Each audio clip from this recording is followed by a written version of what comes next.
السلام عليكم ورحمة الله وبركاته. الحمد لله نحمده ونستعينه ونستغفره ونؤمن به ونتوكل عليه. দিগার হযরত উলামায়ে কিরাম, মুরব্বিয়ানে কিরাম, প্রাণপ্রিয় যুবক ভাইরা, ছোট্ট সোনামণিরা, পর্দার অন্তরালে অবস্থানরত শ্রদ্ধেয় সম্মানিত মা ও বোনেরা, বেহেশতের বাগানে কোরআন ও হাদিসের আলোচনা শোনার জন্য আসার বসার তৌফিক যে আল্লাহ রাব্বুল আলামিন আমাদেরকে দান করেছেন, সেই মহান রব্বুল আলামিনের দরবারে আমরা অন্তরে অন্তঃস্থল থেকে উচ্চ আওয়াজে কালিমাতুশ শুকর আদায় করি। সবাই করি আলহামদুলিল্লাহ। কাজে অংশগ্রহণ করা, এটা আল্লাহ তাআলা যাদেরকে পছন্দ করেন কেবল তারাই আসতে পারে, সবাই কিন্তু আসতে পারে না, ঠিক না?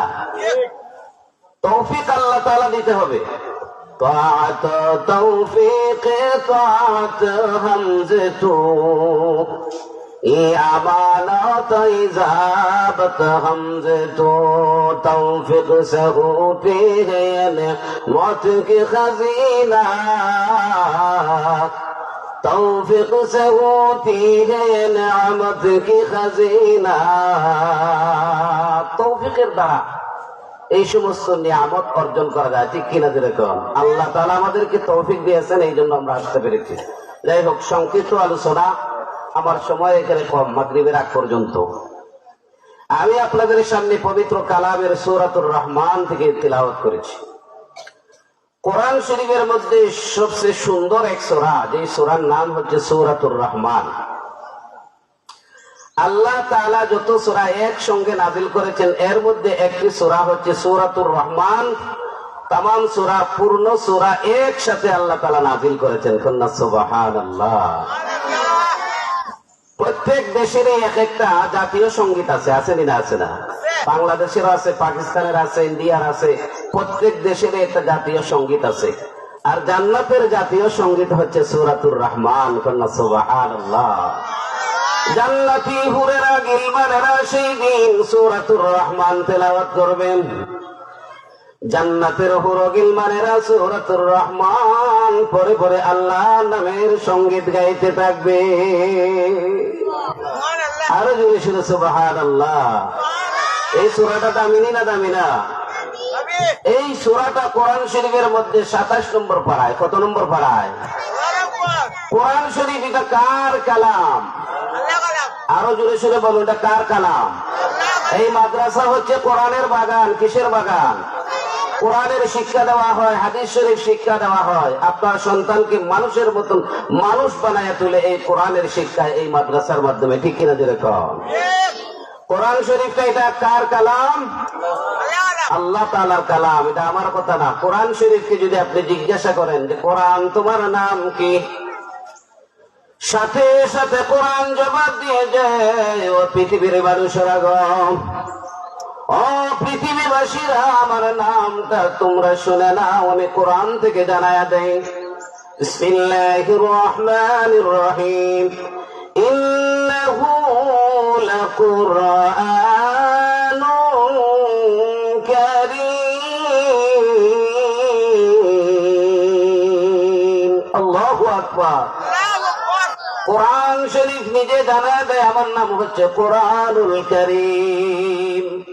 এবারে যদি পৃথিবীর মানুষেরা তোমরা জিজ্ঞাসা করো কোরআন তোমার বাড়ি কই, তোমার ঠিকানা কোথায়, কোরআনের বাড়ি কোথায়, কোরআন তোমার ঠিকানা কোথায়, সাথে সাথে কোরআন জবাব দিয়ে দেয়, বল হুয়া কুরআনুম মাজিদুন ফি লাওহিম মাহফুজ।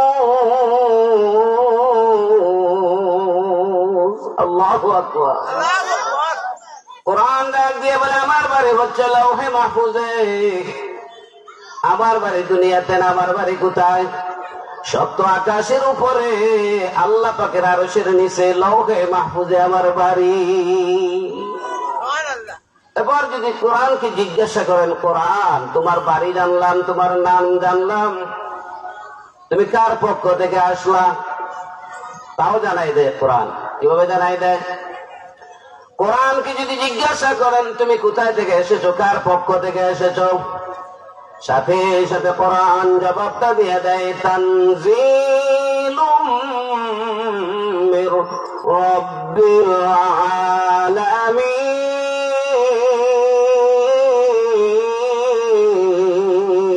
আল্লাহু আকবার। কোরআন জবাব দেয়, তানজিলুম মির রাব্বিল আলামিন, রব্বুল আলামিনের পক্ষ থেকে আমি অবতরণ হয়েছি, নাজিল হয়েছি আল্লাহ পাকের পক্ষ থেকে। জোরে বলুন সুবহানাল্লাহ।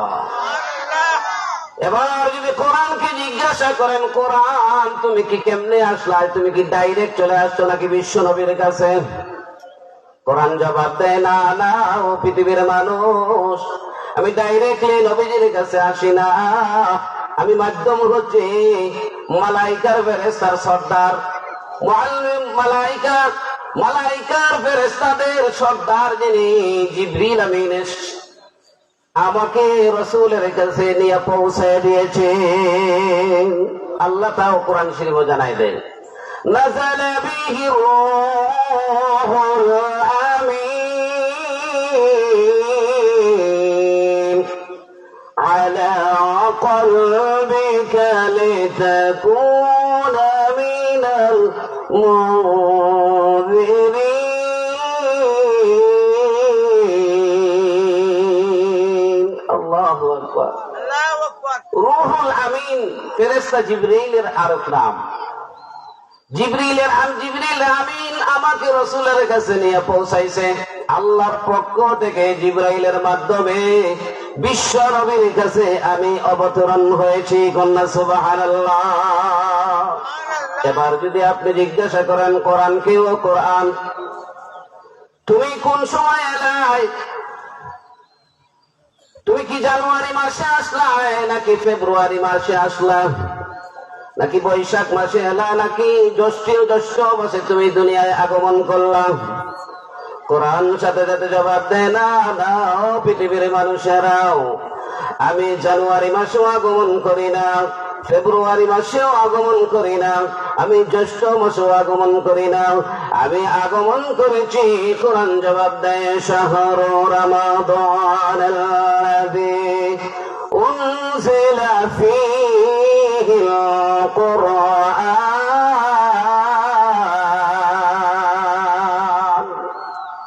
আমি রমজান শরীফে, রমজান মাসে আমি দুনিয়ার জমিনে আগমন করেছি। কন্যা সুবহানাল্লাহ। এবার যদি কোরআন শরীফকে জিজ্ঞাসা করেন তুমি রাত্রে বেলা আসলা না দিনের বেলা আসলা, তাও জবাব দিয়ে দেয় কোরআন। কি জবাব দেয়?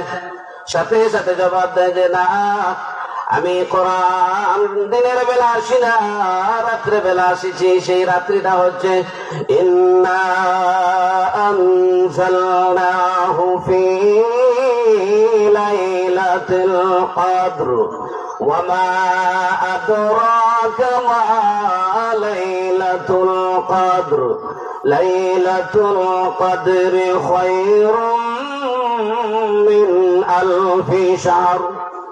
কোরআন জবাব দেয়, আমি দুনিয়ার জমিনে আগমন করেছি লাইলাতুল কদরের রাত্রিতে। জোরে বলুন সুবহানাল্লাহ। এই লাইলাতুল কদর তোমরা জানো নাকি? আল্লাহ রাব্বুল আলামিন জানায় দেন, লাইলাতুল কদরি খায়রুম মিন আলফি শাহর। হাজার মাসের চাইতে এই রাত্রির সম্মান মর্যাদা আল্লাহর দরবারে বেশি। কন্যা সুবহানাল্লাহ। কোরআনের খাতিরে, কোরআনের ইজ্জতে রাত্রির সম্মান বেড়ে যায়। কোরআন শরীফ আগমনের খাতিরে রমজান শরীফের সম্মান বেড়ে যায়। কন্যা সুবহানাল্লাহ। এই কোরআন যেই জাতির কাছে এসেছে সেই জাতির সম্মানও আল্লাহ তাআলা বাড়াই দিয়েছে। কন্যা সুবহানাল্লাহ। এক আয়াতে বলে হুদাল্লিল মুত্তাকিন, কোরআন শরীফ মুত্তাকিনদের হেদায়েতের জন্য আল্লাহ নাযিল করেছে। আর এক আয়াতে বলে হুদাল্লিন নাস, তামাম বিশ্ববাসীর জন্য কোরআন হলো হেদায়েত। যারাই কোরআন মানবে তারাই হেদায়েত প্রাপ্ত হয়ে যাবে। হযরত উমর মেনেছেন, সোনার মানুষে রূপান্তরিত হয়েছে, ঠিক কিনা জোরে কোন? আবু জাহেলের জন্য কোরআন হেদায়েত ছিল, আবু জাহেল মানে না, যে কারণে আবু জাহেল জাহান্নামেই থাকিয়ে গেল, ঠিক কিনা জোরে কোন? এই জন্য কোরআন যারা মানবে, কোরআনের সাথে যারা সম্পর্ক রাখবে, তাদের সম্মান ইজ্জত দুনিয়াতেও থাকবে, আখিরাতেও তাদের সম্মান আল্লাহ তাআলা বাড়ায় দিবে, কোন ঠিক কিনা জোরে কোন? তাই আল্লাহ তাআলা সূরা রহমান নাযিল করেছেন। আল্লাহ রাব্বুল আলামিন বলেন আর রহমান, রহমান দয়াময় আল্লাহ। আল্লাহ তাআলার আসল নাম কিন্তু আল্লাহ, আল্লাহর জাতিগত নাম হইল আল্লাহ। আল্লাহর জাতিগত নাম ছাড়াও আল্লাহর অনেক নাম আছে, সিফতি নাম, গুণবাচক নাম। রহমান ও আল্লাহর এক নাম, রাহিম আল্লাহর এক নাম, গাফুর আল্লাহর এক নাম, গফফার আল্লাহর এক নাম, আছে না? আছে না? আল্লাহ কোরআন শুরু করে ওয়ালিল্লাহিল আসমাউল হুসনা ফাদউহু বিহা। মহান আল্লাহ তাআলার অতি সুন্দর সুন্দর নাম আছে, তোমরা সেই নাম ধরে আল্লাহকে ডাকতে পারো। কিন্তু আল্লাহ তাআলার জাতি নাম আল্লাহ। বিসমিল্লাহির রহমানির রহিম, এর অর্থ হলো আল্লাহর নামে শুরু করেছি। কেউ যদি সৃষ্টিকর্তার নামে শুরু করছি, অর্থ হবে না, কারণ আল্লাহ তর্জমা হয় না। আল্লাহ নামের তর্জমা আল্লাহ, আল্লাহ নামের কোন অনুবাদ নাই। আল্লাহর নামে শুরু করছি বলতে হবে, সৃষ্টিকর্তার নামে শুরু করেছি বললে ভুল হয়ে যাবে। দেখছেন না, এরা ইলমি জ্ঞান নাই, কোরআন হাদিসের জ্ঞান না থাকার কারণে সংবিধান থেকে বিসমিল্লাহ উঠাই দিছে, ঠিক কিনা যদি কও? যদি কোরআনের জ্ঞান থাকতো, হাদিসের জ্ঞান থাকতো, সংবিধান থেকে বিসমিল্লাহ উঠাই দিতে পারতো না, ঠিক কিনা যদি কও? মহান আল্লাহ তাআলা বলেন আমার নাম হচ্ছে রহমান। এই সূরাটা আল্লাহ তাআলা জান্নাতের মধ্যে তিলাওয়াত করবেন। আমরা পরে আর রহমান, আল্লাহ শব্দটা বাড়াই বলবেন, আনার রহমান, আমি নিজেই রহমান। আল্লাহ তখন বলবেন, ও কাফির মুশরিকেরা, তোমরা আমার নবীকে প্রশ্ন করতায়, মুহাম্মদ সেদিন আল্লাহ দাওয়াত দিত, এখন দিয়ে আবার রহমানের কথাও কয়, আবার রহিমও কয়। যখন রহমান যিনি, রাহিম যিনি, ওনার নাম কি আল্লাহ না? আল্লাহ যিনি তিনি রহমান, আল্লাহ যিনি তিনি রহিম। আল্লাহ তাআলা সেই দিন দেখে দেখে কাফিরদেরকে বলবে, আর প্রশ্ন করা লাগবে না আমার নবীকে। ও কাফির মুশরিকেরা রে, তোমরা জানিয়ে রাখো, আনার রহমান, আমি হচ্ছে সেই রহমান। আল্লামাল কুরআন, আল্লাহ তাআলা আমি কোরআন শিক্ষা দিয়েছি।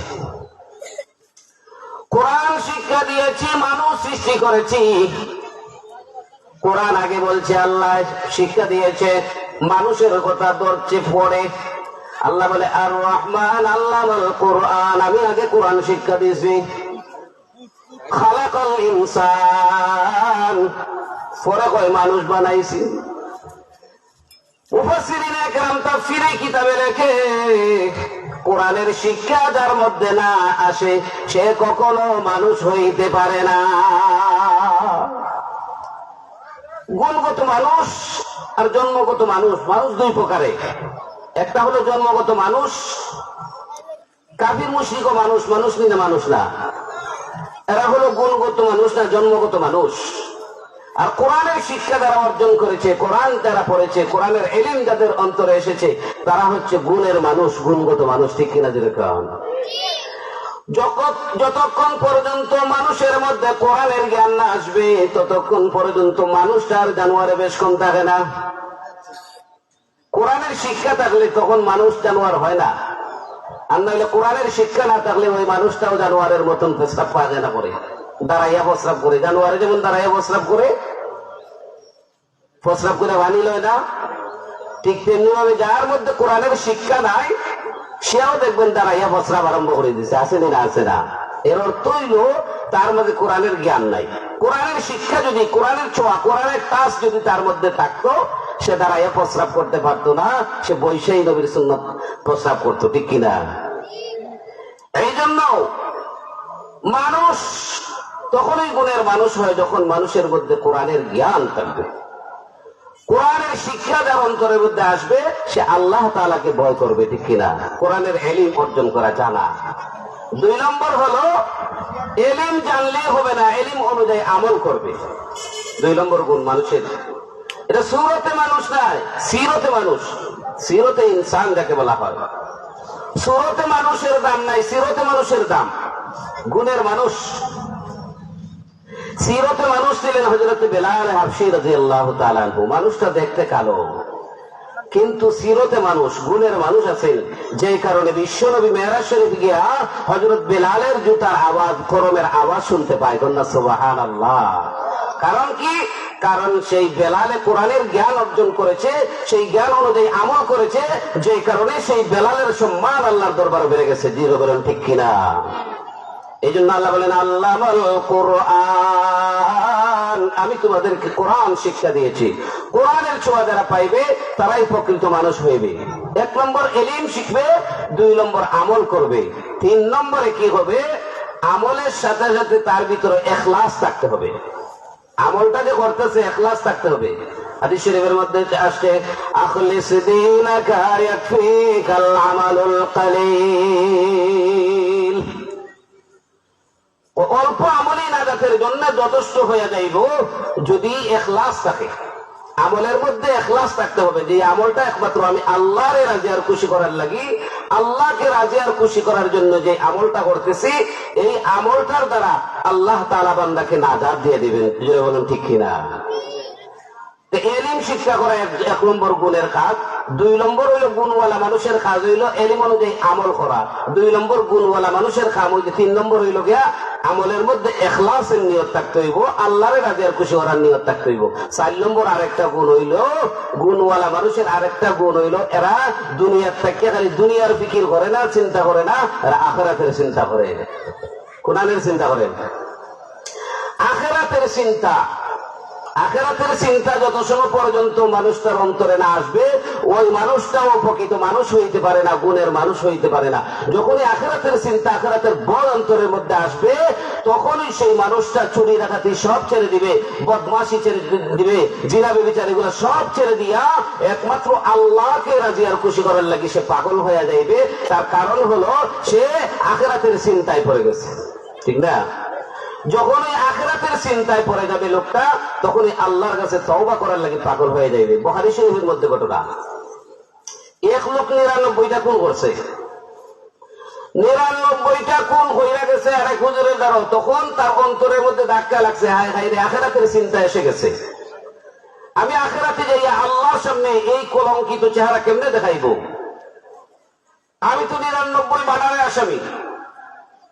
যাইতে যাইতে এক মৌলভী সাহেবের বাড়ির দ্বারা গেছে, বাড়ির দিয়ে কইতাছে হুজুর আমি 99টা মার্ডার করছি, আমার আল্লাহ মাফ করবো নি। হুজুর আছে শুধু মৌলভী, সভ্য না, 99টা মার্ডার করছো, তোমার আল্লাহ মাফ দিত না। হয়তো আপনারা রাখছি না, 100 আর ফুরাইলাই, 100টা ফুরাইলিস, 100টা ফুরাইয়া আরো মাথা গরম। হ্যাঁ, এখন দিয়ে 100টা ফুরাইলাম। এতদিন মারছিলাম আম পাবলিক, দুম পাবলিক, এখন তো হুজুর মারলাম। চিন্তা আরো বাড়ছে যাইতেছে। আরেকজনের সাথে সাক্ষাৎ, বলি ভাই আমি তো তওবা করার লাগি ফত দিছি, গুনানো গেলে আমি গুনাহ মাফ পাইব, 100টা গুণ করছি। ফতোয়া জিগাইতাম, বলে ওই গ্রামে একজন হুজুর আছে, বড় হুজুর, তাদের কাছে গেলে তুমি এই সমাধান পাইবা। লোকটা রওনা দিছে। যাইতে যাইতে অনেক রাস্তা যাওয়ার পরে মালাকুল মউত এসে তার জান কবজ করে নিছে। ফেরেশতা, 2 পক্ষের ফেরেশতা আইছে, জাহান্নামের ফেরেশতাও আসছে তারে নিবার লাগি তার রুহু, জান্নাতের ফেরেশতারাও আসছে, টানাটানি খাড়াগাড়ি লাগাইছে। জাহান্নামীরা কয়ে তো 100টা গুণ করছে, এটা জাহান্নামে নিবার লাগি আইছে। আর জান্নাতি ফেরেশতারা কয় না, 100টা গুণ করলে কি হইব?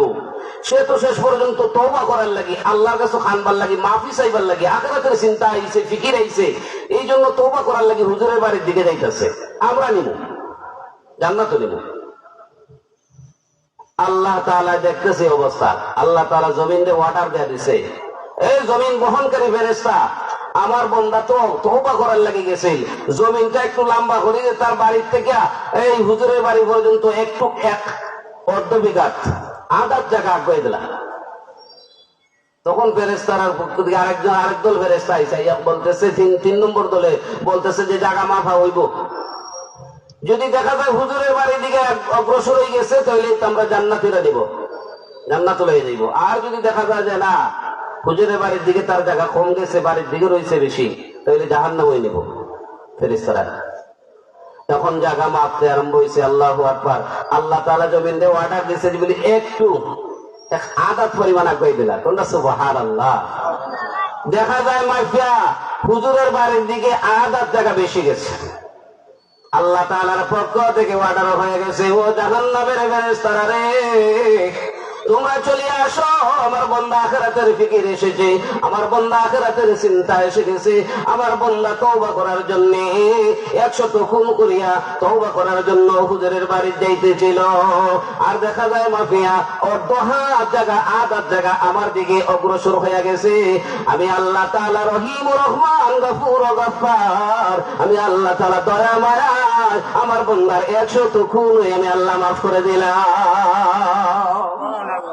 দেখছেন যে অবস্থা। আল্লাহ তাআলার চিন্তা ফিকির যদি আইয়, আখিরাতের চিন্তা ফিকির যদি আইসা যায়, ওই লোকটা কি হয়ে যায়? আল্লাহর কাছে দামি হয়ে যায়। আরেক বুজুর্গ আদহাম নামে, তাইলেন ইব্রাহিম বিন আদহামের আব্বা, ওনার নাম আদহাম, ইব্রাহিমের আব্বা। তো উনি রাস্তা দিয়ে যাইতেছে নদীর বাড়ি দিয়া, পেটের মধ্যে কিটা একটা ফল পাইছে, খাই দিছে। খাইয়া এখন চিন্তা করছে, হাই হাই রে, কোন বেটার গাছের ফল খাইলাম আমি। যাইতে যাইতে যাইতে গাছের তলাপ গেছে, জিগাইল ওই গাছের মালিককে। লোকেরা কই এক বুড়া বেটি গেছে বুড়ির বাড়ি, ও বুড়িমা তোমার গাছের একটা ফল বাইশা বাইশা গেছে, আর আমি তো লইয়া খাই দিছি ঘুমাই, তুমি আমার মাফ করে দাও। বুড়া বেটি কয়ে দে, বাবা এটার মালিক আমি একলা না, এই ফলের মালিক অর্ধেকটা আমি, আর অর্ধেকটা হইলো বাদশা, বলকের বাদশা। আমি অর্ধেকটা তোমার মাফ করে দিলাম পারি, বাকি অর্ধেকটা তো ওই বেটা গাছ থেকে মারান তুই ভাই, বাদশার কাছ থেকে। ওতে যাও, তুমি অর্ধেক মাফ দিচ্ছ, আমি বাদশার বাড়ি যাই। এসে যাইতে যাইতে বাদশার আগে তুকায় বার করছে, ও বাদশা জানাব, আমি তো আপনার গাছের এই একটা ফল খাই দিছি না জিগাইয়া, আমার মাফ করে দিন। অর্ধেকটা পিঠে মাফ করে দিছে, আর বাকি অর্ধেকটার মালিক বলে আপনি, আপনি দয়া করে মাফ করে দিন। বাদশা তার মুখের দিকে চায়, অপরের দৃষ্টি তো জীবনে কত ফল মানুষ খাইলো, কোনদিন একটা লোকে আইসা মাফ চাইলো না। আজকে এমন ভালো একটা মানুষ পাইলাম, এমন সুন্দর যুবক পাইলাম, এত ভালো চরিত্রের যুবক, খালি চাই রয়েছে। বলি চাই রয়েছেন কি, আমার মাফ করে দেন। বলি তুমি বউ, আমি ঘর থেকে আই, ভিতর থেকে। ভিতর বাড়ির যাই বিবি সাহেবের লগে পরামর্শ করতেছে, বিবি রে, মেয়েটা তো উপযুক্ত হয়েছে, কত আলাপ আইতেছে, কিন্তু মেয়ে তো পছন্দ করে না। স্বপ্নে কারে দেখছে, খান নাম শুনছে, এই বেটা না হইলে দেওয়া হইতো না। আজকে একটা যুবক পাইছি আমি, যেই লোকটা আধা গান ফলের দাবি মাফ করার লাগি অত দূর কষ্ট করে যাইতে পারে আমার কাছে মাফ নেওয়ার লাগি। আমার মনে চাই এই লোকটারে, এই বাচ্চাটারে, এই যুবকের কাছে আমার মেয়েটা দিলাইতাম। আমি কিন্তু রাজি, এখন জিগা মেয়েটারে জিগা, যদি মেয়ে রাজি হয়ে যায় তার কাছে বিয়া দিলাইব। মারে বাড়াইছে, মা আগে মেয়েরা কইতেছে, তোমা একটা যুবক তোর বাপের কাছে আইসে, আধা খান ফল খাইয়া টেকছে, আধা খান ফল মাফ নেওয়ার লাগি। ওই যুবকের নাম কি? ওই যুবকের নাম আদহাম। মেয়ে বসার থেকে দাঁড়াই গেছে নাম শুনলেন, আদহাম। এই নামটা কি আমার প্রত্যেকদিন রাত্রিবেলা স্বপ্নে শোনাইতেছে। এই নামের যুবক পাইলেই তো আমি বিয়া শাদী করতাম। তোর বাপ রাজি, যার চরিত্র এত ভালো, অর্ধেকটা ফলের দাবি ছুটাইবার জন্য এত কষ্ট করে আসতে পারলো। ওই লোকটার কাছে মেয়ে যদি বিবাহ দিতে পারে, শান্তিতে থাকবে। আর শুধু তাই না, আমার একমাত্র মেয়ে, আমার আর কোনো সন্তান নাই, এই বলকের রাজত্ব আমি তার হাতে সঁপিয়া দিব। কয় বাবা তোমারে মাফ করবো। মেয়ে যখন রাজি গেছে, যে বলতেছে তোমারে মাফ করবো একটা শর্ত রে বাবা। বলি কিতা? বলি তোমার আমার একটা উপযুক্ত মেয়ে আছে, এই মেয়েটা যদি তুমি বিয়া করতে রাজি হয়ে যাও, তাহলে আমি তোমার অর্ধেকটা ফলের দাবি মাফ করে দেব। আমি তো যে কোনো উপায়ে তো মাপ তো পাইতে বলে তো আল্লাহর আদালত, আমি গুনাহগার কলঙ্কিত হইয়া তো দাঁড়াইতে পারতাম না। ঠিক আছে আমি রাজি, বিয়া শাদী হয়ে গেছে। আল্লাহর ওলি আদহাম বাসর রাত্রিতে বিবির বিছানায় যায় না, যায় না মাঝ বিছায়া মহান আল্লাহ রাব্বুল আলামিনের দরবারে কান্দে, আল্লাহর সঙ্গে কথা বলে। এক রাত দুই রাত নয়, এইভাবে 7টা রাত পর্যন্ত বিবির বিছানায় যাইতে পারে না।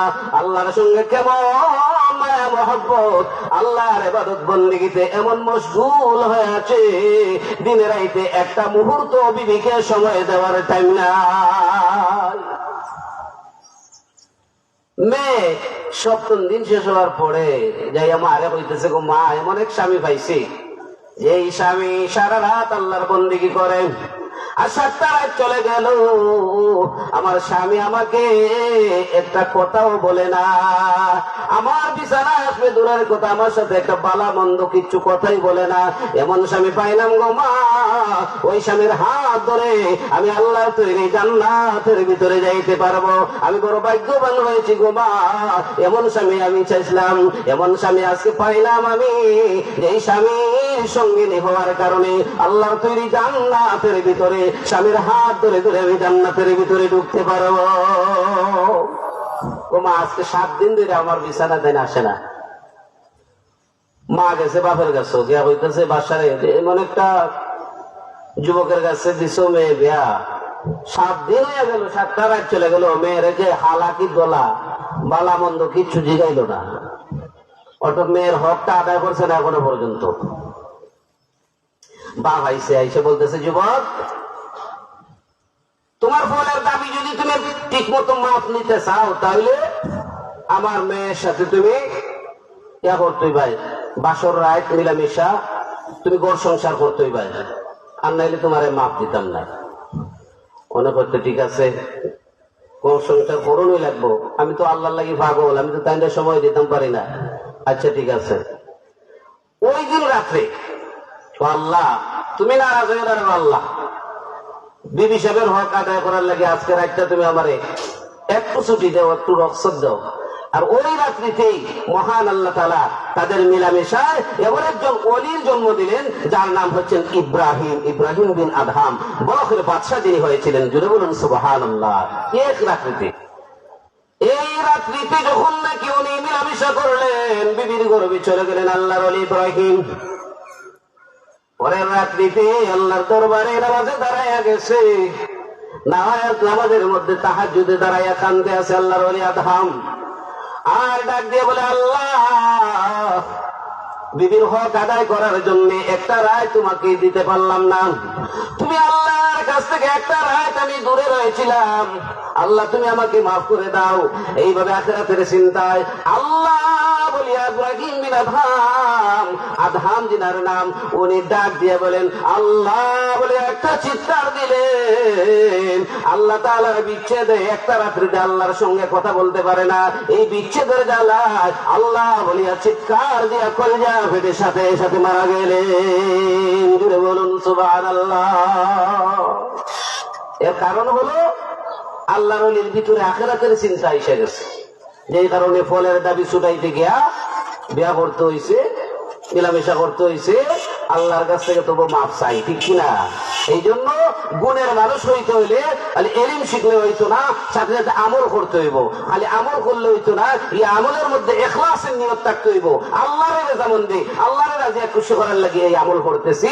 আর আমল করলে হইতো না, ইখলাস থাকলে হইতো না, চিন্তা থাকতে হইব আখিরাতের চিন্তা, আমার আখিরাত নিয়ে সঠিক হইতেছে, আখিরাতের চিন্তা থাকতে হইব, আখিরাত নিয়ে আমার সুন্দর হইতেছে, আমার দুনিয়া কিচ্ছু না, আমার আখিরাত হইল মেইন টার্গেট, ঠিক কিনা? যেরকম এই জন্য মুসলমান দুনিয়াতে থাকবে ঠিক, কিন্তু আখিরাত অর্জন করে যাইতে হবে।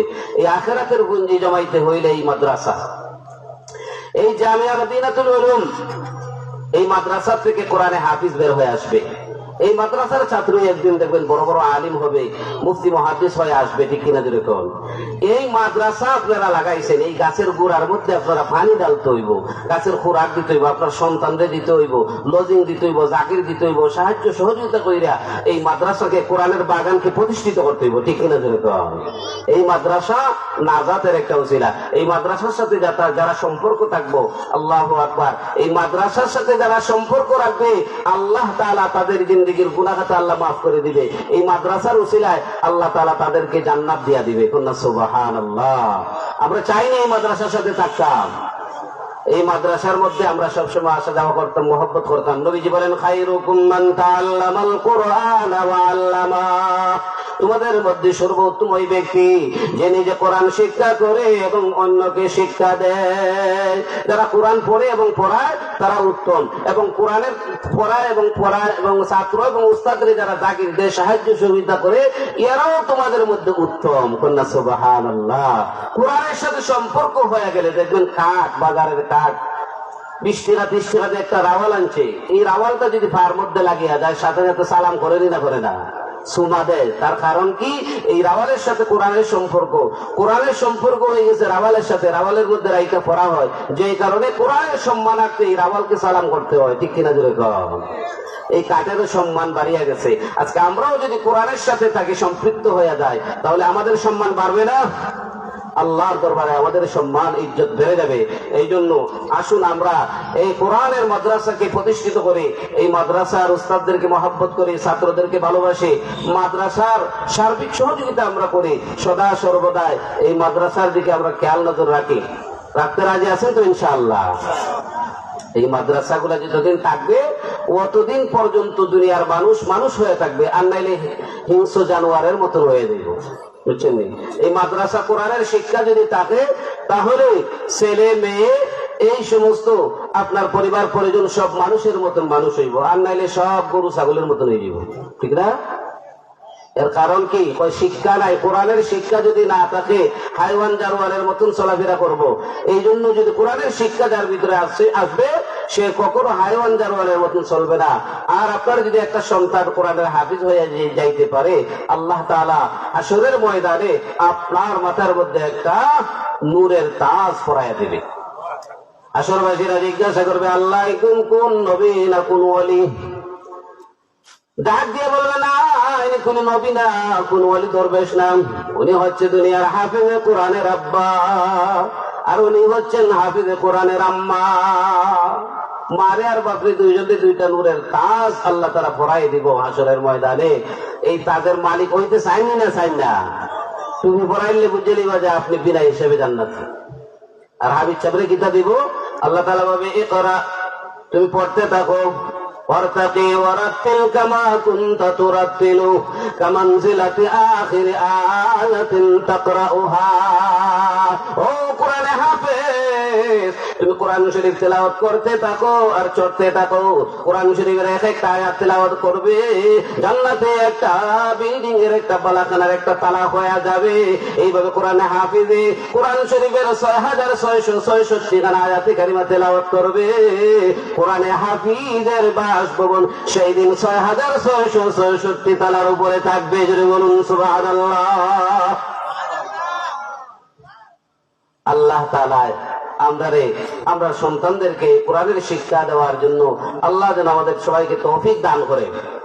আর মরবার সময় কামো লাগবো, আপনার সন্তান যদি কোরআন শিখতে পারে, সূরা ইয়াসিন শরীফ শিখতে পারে, আপনার যখন সাকরাত শুরু হয়ে যাবে, আপনার শিয়রে বসে আপনার ছেলে পড়বে, আপনার মেয়ে পাঠ করবে ইয়াসিন ওয়াল কুরআনিল হাকীম ইন্নাকা লামিনাল মুরসালিন। যখন আপনার সন্তান আপনার শিয়রের পাশে বসিয়া এইভাবে সূরা ইয়াসিন তেলাওয়াত করবে, মহান রব্বুল আলামিন ডাক দিয়ে বলবেন, ফেরেশতারা রে, আমার বান্দা বান্দিরে আর কষ্ট দিস না, মরণে কষ্ট দিস না, সক্রাতের আযাব দিস না।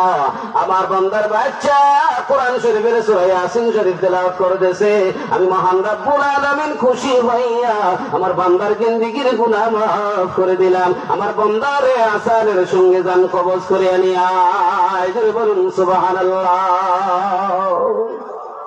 এই কোরআন আপনি আমার দুনিয়া তো তেলাওয়াতে কাজে লাগছে, মরার পরেও লাগবে।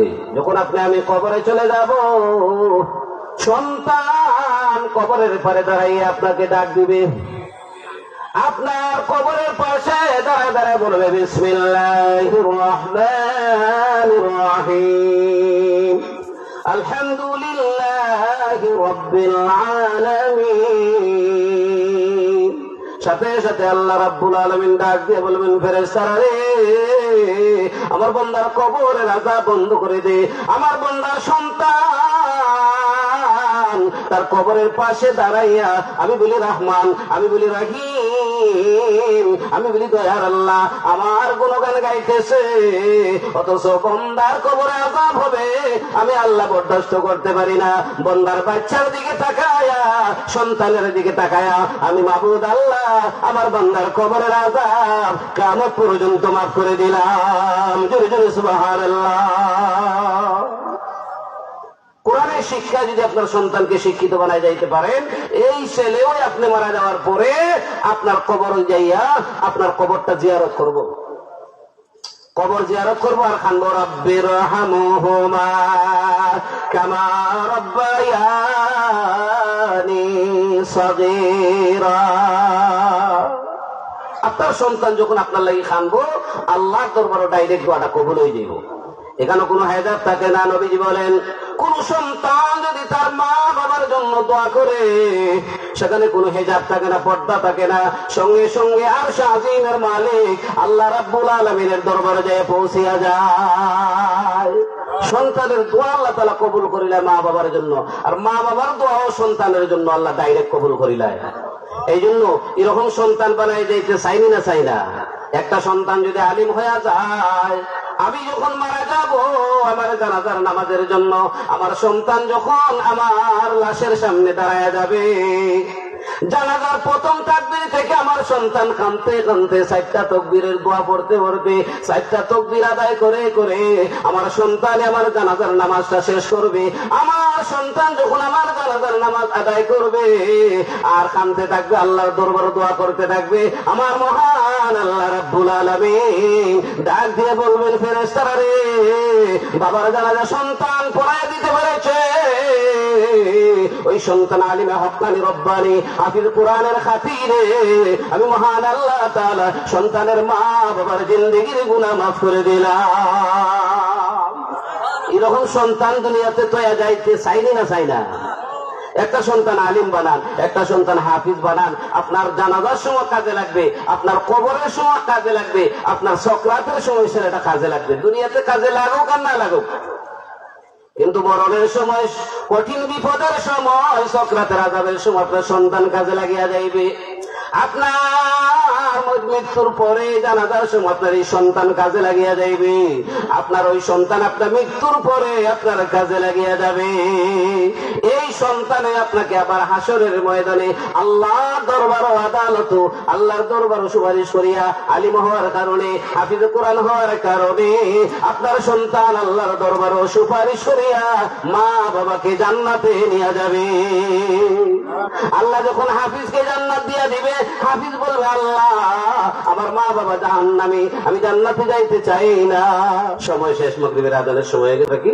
আল্লাহ তাআলা আমরা সবাই তৌফিক দান করুক। ওয়া আখিরু দাওয়ানা আলহামদুলিল্লাহি রাব্বিল আলামিন। আসসালামু আলাইকুম ওয়া রাহমাতুল্লাহি ওয়া বারাকাতুহু।